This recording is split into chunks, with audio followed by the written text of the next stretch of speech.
they had three major policies that were going to be followed. First, Lucifer says, we have to make sure that people, humans, get to believe that Satan and his angels do not really exist. You know, Roger, that's interesting because a recent research study report that I read indicated that in a national survey, I believe it's over 75% of people do not really believe in a real tangible devil. But there is one. Oh, yeah. The next thing, the three-parts policy that they had adopted there, the second one was to find a way of being able to get total control of people's minds. And that would be done by taking hypnotism out of the realm of the occult and introduce it as a new science for the benefit of mankind. They felt that by taking hypnotism out of the realm of the occult and introducing it as a new science for the benefit of mankind, they could then use people of great renown, educators, people of capacity, that would do great things, such as supposedly regress people in time to former lives that they had.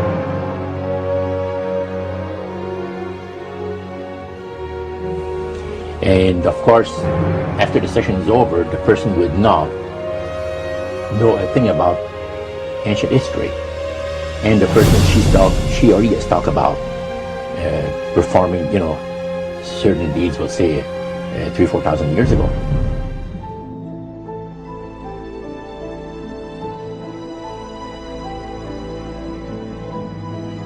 But this was their strategy. Now, what this would do for the thing is this, that it would create in the minds of the general public, solidly set in the mind of the general public, an unwavering trust in that great deception.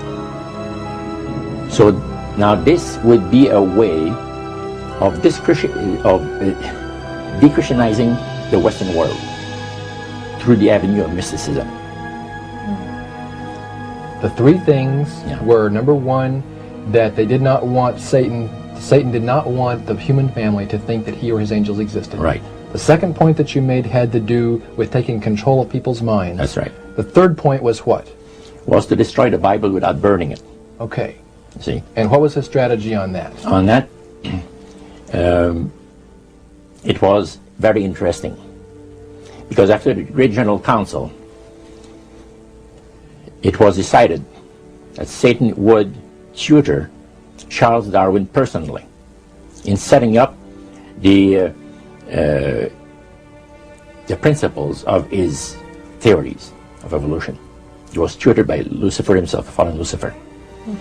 And at that time, it was understood, Satan and his spirit counselors understood, that if a person was led to believe in the theory of evolution, it would, in his life, destroy completely the creation week of the Bible, the fall of man, and the plan of redemption. It would do away with it. Anyone that teaches a theory of evolution is considered to be a minister of a great religious system.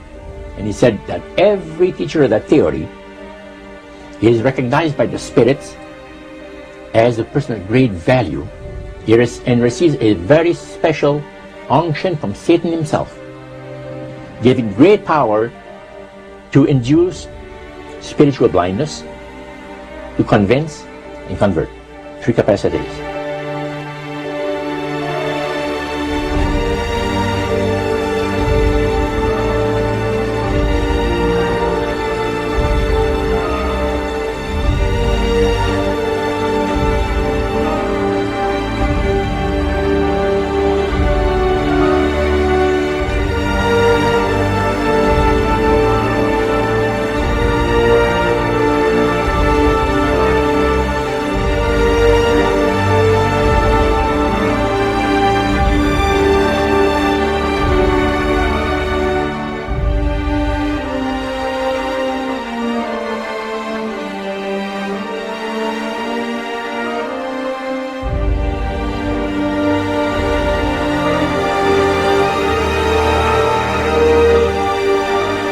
This is the grain plain, the Master's grain plain, for harvesting the nations, for harvesting the multitudes of the earth.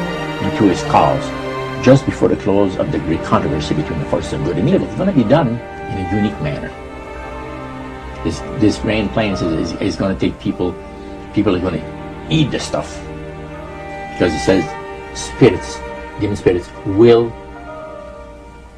declare themselves to be inhabitants of far distant planets in the galaxies that are coming to warn the inhabitants of planet Earth of the impending destruction of the planet unless something seriously proper is done to avoid it.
Use this metaphor. If you think about Aladdin and his lamp, you've probably heard of that one. The genie always says one thing. Your wish is my command. You know, the universe is this great genie, and your conscious mind is Aladdin. It formulates the intention of what you choose for your life.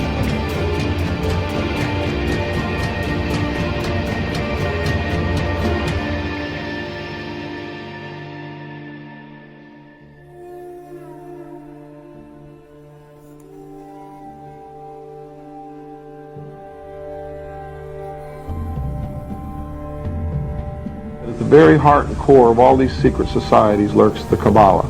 It is a method of encoding information through a system of mathematics and numbers. These people that belong to the secret societies never dared to write down in any language what they knew, what it was that they were guarding, because then someone could steal it and then the secret would be out. So they took this knowledge and they made it occult through a system of encoding, encryption, one of which is mathematics, numbers. Another is architecture. Everybody wonder, why do they have a fraternal organization called the Freemasons? Aren't those the guys that build walls? You bet they do. But every wall they build contains the secrets that have been kept and maintained throughout the ages, and it's encoded in the architecture and in the measurements of the buildings and in the mathematical formulas used to derive the geometry and the shape, the length and breadth and height of rooms. It's all encoded there.